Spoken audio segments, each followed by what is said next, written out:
ভাই বোনদের উদ্দেশ্যে একটি কথা বলতে চাই।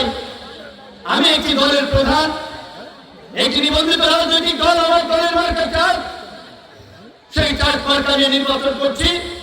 যেহেতু বাংলাদেশের বিগত দিনগুলোতে প্রধান দুটো দলের মধ্যে নির্বাচন হতো, আওয়ামী লীগের নৌকা এবং বিএনপির ধানের শীষ, এবারের নির্বাচনে নৌকা নাই, পটুয়াখালী তীরে ধানের শীষ নাই। আপনাদের কি চার্জ মার্কায় ভোট দিতে আর কোনো আপত্তি আছে? সবাই চার্জ মার্কায় ভোট দিবেন তো? মজা করতেছেন তো? এলাকার উন্নয়নে আমার পাশে থাকবেন? আমি হাত উঁচু করে আপনাদেরকে ওয়াদা করছি, অঙ্গীকার করছি, এই এলাকার উন্নয়ন এবং এই এলাকার মানুষের সুখে দুঃখে আমি যতদিন বেঁচে আছি ততদিন আপনাদের পাশে থাকবেন। দুটো উপজেলায় দুটি হসপিটাল আছে। হসপিটালগুলোতে গেলে সুস্থ মানুষ অসুস্থ হয়ে যায়। হসপিটালে মানুষ চিকিৎসা পায় না, ডাক্তার নাই, গরিব মানুষের জন্য ওষুধ নাই। আমি আপনাদের সন্তান হিসেবে আমি চাই এই দুটো হসপিটালগুলোকে, এই দুটো হসপিটালের জন্য মানুষকে সুচিকিৎসা পায়, মানসম্মত চিকিৎসা পায়, বড় বড় ডাক্তার থাকে। আমাদের এই জনপদের ছেলেমেয়েরা যেন পড়াশোনা শেষ করে চাকরি পায়।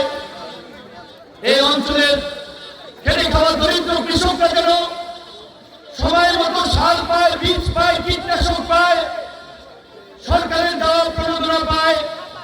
এইটা যেন করে দালাল মধ্যস্বত্বভোগী মেনে না দেয়।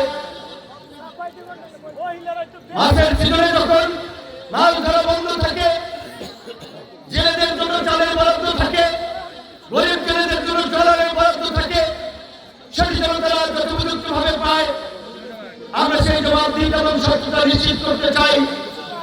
আমি আপনাদের মতোই কৃষক, ছোট দোকানদার, সাধারণ পরিবার, সেখান থেকে উঠে এসেছি। কাজে আপনাদের দুঃখ দুর্দশাটা ভালোভাবে উপলব্ধি করতে পারি। এই গণচিপা 10 মিনার রাস্তাঘাটগুলোর কি বেহাল দশা! রাজনৈতিক পথ পদবি ব্যবহার করে একদল দুর্বৃত্ত, একদল সন্ত্রাসী চাঁদাবাজ মাফিয়া ধরাকে সরা জ্ঞান মনে করে হিন্দু ব্যবসায়ীদের কাছ থেকে চাঁদা নিয়েছে। গণচিপার বিভিন্ন স্বনামধন্য ব্যবসায়ীদেরকে মবের হুমকি দেখিয়ে, ডেভিল হানকে ধরাই হুমকি দেখিয়ে লাখ লাখ টাকা হাতিয়ে নিয়েছে।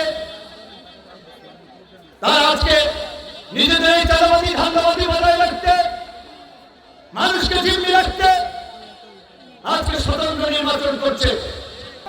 আমরা বলেছি সরকারি উন্নয়নমূলক কর্মকাণ্ডের পাশাপাশি আমরা বেসরকারি উদ্যোগে ফাউন্ডেশন করে এই গণচিপা 10 মিনার কোন ছেলে মেয়ের যেন অর্থের অভাবে পড়াশোনা বন্ধ না হয়, আমরা তাকে মাসিক বৃত্তি দেব।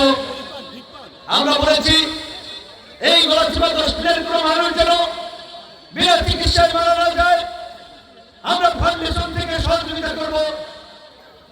আমরা বলেছি এই গণচিপা 10 মিনার আজকে আমি একটি হিন্দুদের মৃত্যু ব্যক্তির জন্য যে খাওয়ার অনুষ্ঠানে গিয়েছি, এর আগেও 2-3টি অনুষ্ঠানে গিয়েছি।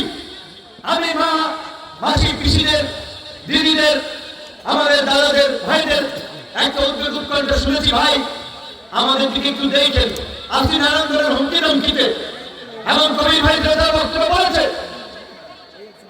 এইখানে ট্রাক সরকার পক্ষে কাজ করার কারণে কি হুমকি দেওয়া হচ্ছে। এটা হচ্ছে বিষয়টা।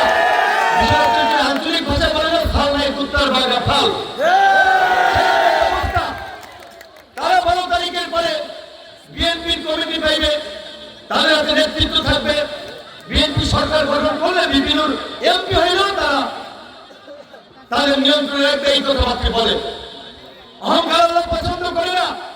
আপনারা জানেন আজকে বিএনপির কমিটি হচ্ছে কাদেরকে এই মঞ্চে বসে দেওয়া, তাদেরকে দিয়ে।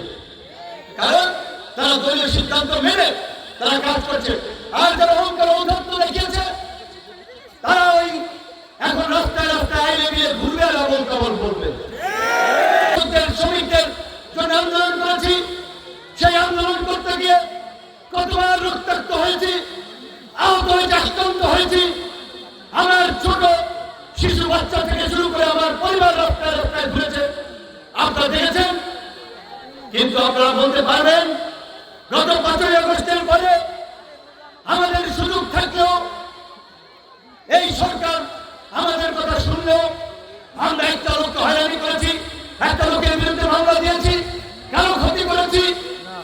দেয় এত কিছুর পরেও আজকে আমাদেরকে হুমকি দেয়।